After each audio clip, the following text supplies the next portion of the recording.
Hi, my name's Vernon Wells. Hi, this is Bill Duke. Hi, this is Jeph Loeb. My name is Stephen Souza. I'm Ray Don Chong, and you're about to watch Commando. One of the best films you will ever see, talk about, or analyze. Based on my own experiences in the United States Army, where I face death every day. Ooh, this is one of my favorites. Let's party.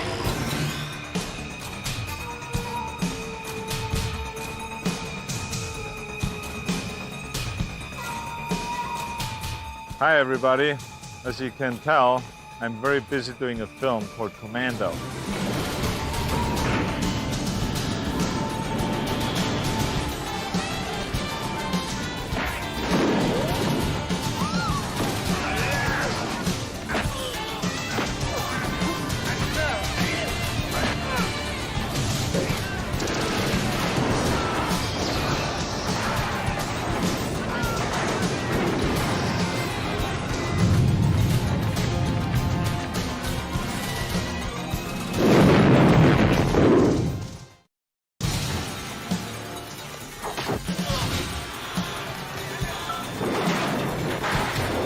Commando was a quintessential 80s action film and started the whole trend of action films.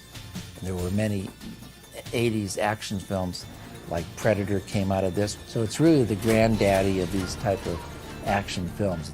I first met Joel at a Playboy Mansion party, and we were sitting there in our pajamas. He was sitting next to me, and I started talking to him. And I knew the movie 48 Hours, so you produced 48 Hours. And we really hit it off. He was a fantastic guy. And he said, listen, right there on the spot, I have a script, my next movie after 48 Hours. You'd be perfect to direct it. I said, what is it? He says, Commando. I said, can I read the script?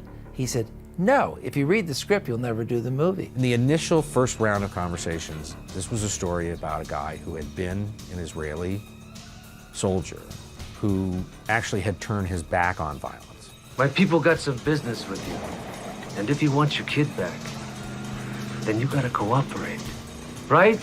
Not the movie they make. Wrong.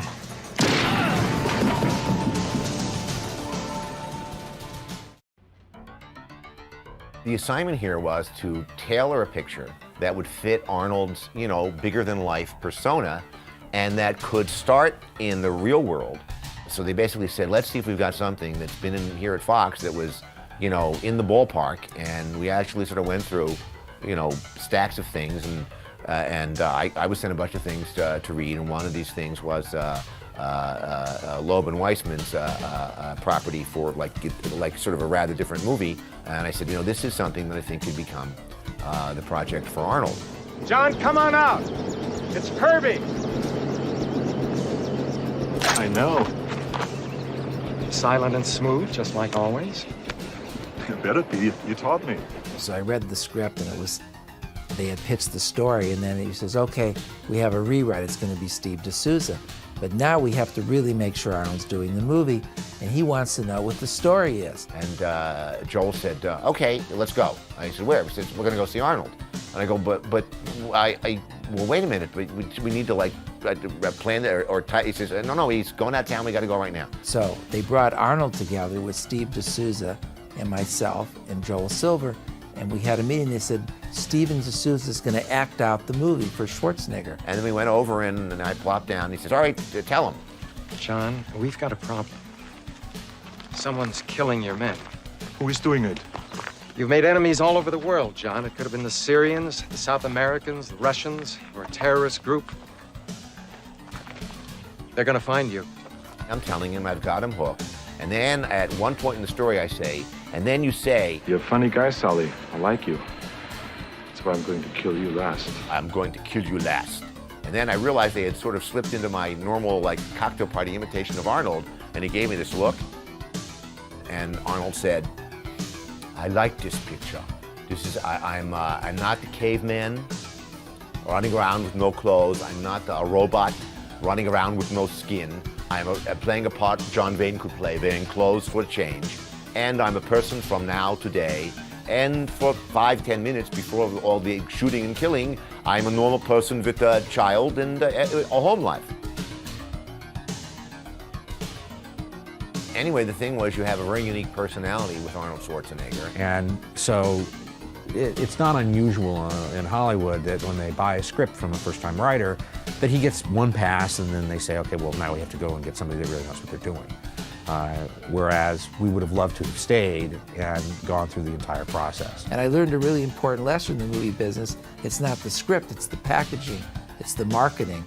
And that was this film where they had Schwarzenegger, they had a great concept, the script was going to come, they had a writer. So who wants to sit in development for years like filmmakers do? That's was the thinking, and the studio needed a picture because Larry Gordon's on the phone at the studio going, we're dying here, we got to have this movie right away, we need pictures, we're paying this pipeline for distribution, no movies, shoot Commando. Stand by for picture. Mark.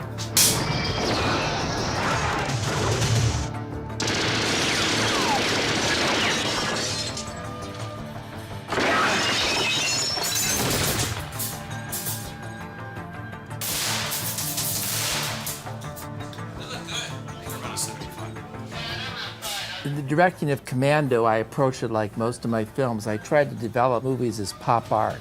And the one thing with even Joel I was in really cahoots with was this idea of exaggerated reality, to make things big as entertainment. Attention all units.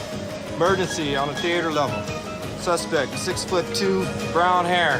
He's one gigantic motherfucker. It's camp. I was watching it the other night and we were doing stuff. There was a lot going on. The lines were always like not only double entendre, but there was all sorts of stuff happening in that. Yeah, it was definitely charged.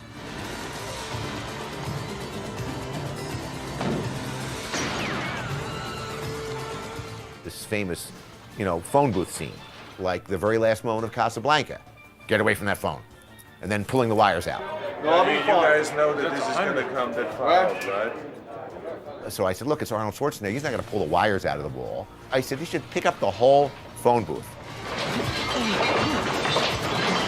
Arnold is exactly what Hollywood loves. So it's all about fantasy. And Arnold is a perfect specimen, unlike me. How did I even have a career?